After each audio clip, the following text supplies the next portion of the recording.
world entirely defined in this take it or leave it way. By adding a second binary, we were able to add a critical layer of nuance, the idea that a binary itself could contain a binary. The yin-yang, which is an ancient Chinese concept that predates Christianity by several centuries, is a wonderful example of this. On the one hand, it states that the fundamental facts of life are defined by dualities, man or woman, light or dark, hot or cold, yada yada. But then it also concedes that each side of the duality itself contains a duality, how both things always contain a little bit of the other. There is no such thing as complete darkness, there is always a little bit of light. It was the scientists and philosophers of ancient Greece, however, who first really ran with the idea of using a formal four-way quadrant to organize the fundamental facts of the world. This Greek system, which is usually known as the four temperaments or four humors system, was basically a kind of four-way yin-yang in which an endless assortment of things could be slotted into one of four quadrants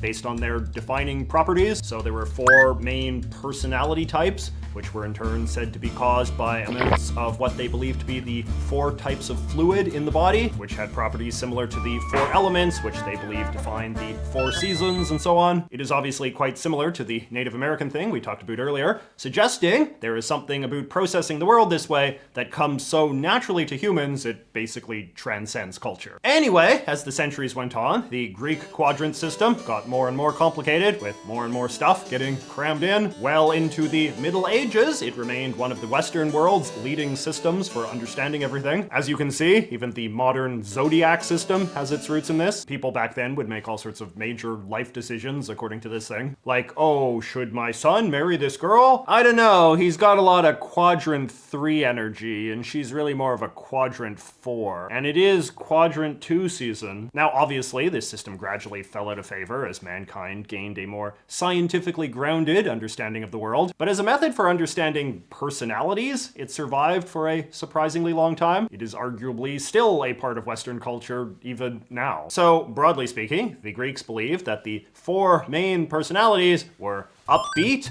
depressed, grumpy, and calm. This isn't that wild of a conclusion, and to this day, so-called four temperament ensembles remain common in fiction whenever a story revolves around four main characters. But even beyond this, the idea that man fundamentally only has four core personalities is one that has proved enticing to psychologists and social theorists well into the 20th century and beyond, particularly once the pseudoscience of personality testing started to take off as a way of measuring things like aptitude for a job or romantic compatibility with a partner. In 1928, a psychologist named William Moulton Marston wrote an influential book called Emotions of Normal People, in which he posited that most normal people had one of four personalities: dominant, influential, submissive, or compliant, which could then be charted on a so-called disc quadrant, a system which still has its fans to this day, although these days they tend to update some of the names to sound a little bit less pejorative. The Berkman personality test was born a few years later in 1950, based on the theories of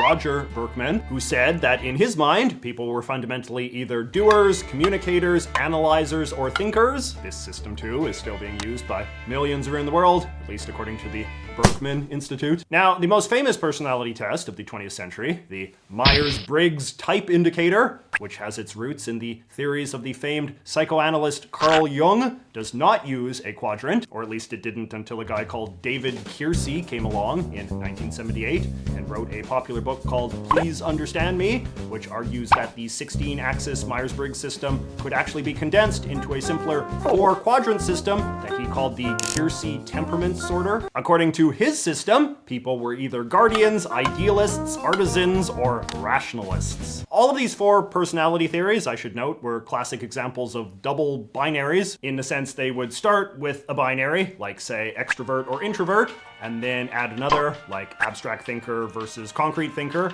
in order to create four discrete categories. No one was ever completely dark or completely light. Anyway, these were but three examples of the four basic personalities fad that swept America in the latter half of the 20th century, which was in turn part of an even bigger post-war fad of using the quadrant theory to explain just about everything. The 20th century was a time when there was a tremendous market for men pitching confident theories of order and organization to help the hapless public make sense of the increasing complexity of their glorious post-industrial technocratic society. And quadrant theory, with its pseudo-scientific, pseudo-mathematical pretenses, proved a remarkably versatile way to explain much more than just whether you were a dom or a sub. The corporate world, for instance, went nuts for quadrant theories. They still are, really, as anyone with an MBA can probably attest. In 1964, the business gurus Robert Blake and Jane Mooten wrote a book called The Managerial Grid, which put forward the idea that all business executives could be charted on a double binary that measured concern for the employees on one side and concern for the bottom line on the other. Then, in 1968, Bruce Henderson, the head of Boston Consulting, created this,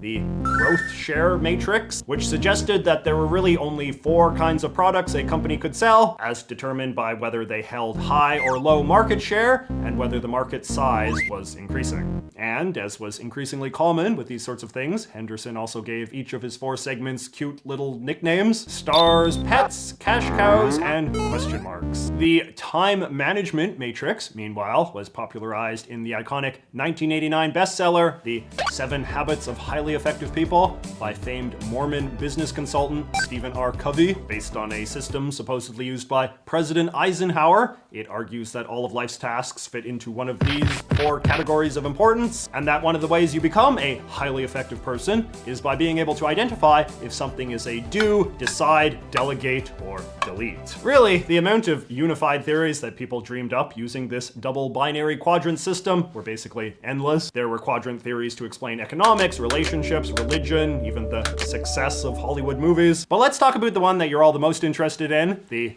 political compass. Born in 1943, David F. Nolan was an American guy who was very influenced by the libertarian philosophy of Ayn Rand. He thought that the United States needed a new political party, but was frustrated that Americans were so stuck in a 2-party binary mindset that could only conceptualize politics as a matter of liberals versus conservatives. So in 1970, he came up with a quadrant theory of his own. Here is how the New York Times explained it in his 2010 obituary. The graph has 2 axes, one labeled economic freedom and the other called personal freedom. Under Mr. Nolan's scheme, libertarians dwell in the corner of the graph where both kinds of freedom are greatest. His hope was to persuade people to think of politics as a debate between libertarian and authoritarian positions, rather than as one between the traditional left and right. Politicians from the new party that Nolan would help found, the Libertarian Party, would accordingly become real evangelists of the Nolan chart theory of politics. They would encourage voters to take a personality-style quiz about their political views that more often than not conveniently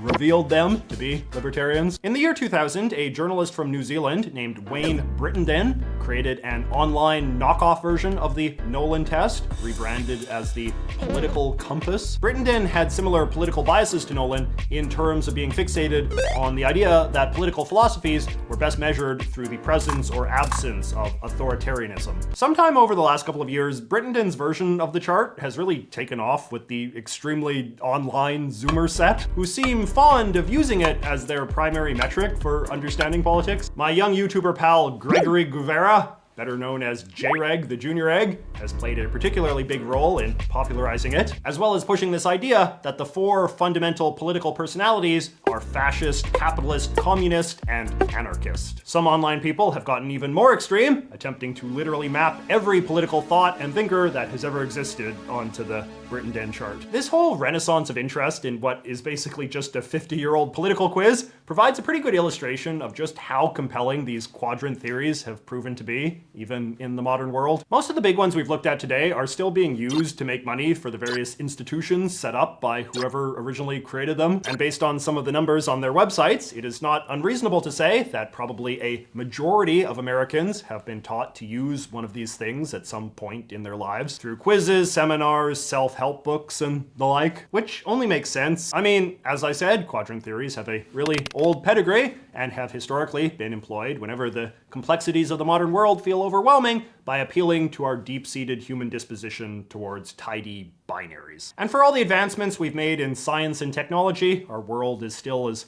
hard to understand as ever, and so for that matter, are we. So even though all of the quads that we've looked at today are based on a methodology that is obviously very flawed in its simplistic, reductive nature and accordingly has no shortage of critics, it's not really surprising that they're still around and that people are still profiting from inventing new ones or reviving interest in the old. So I would be curious to know if any of you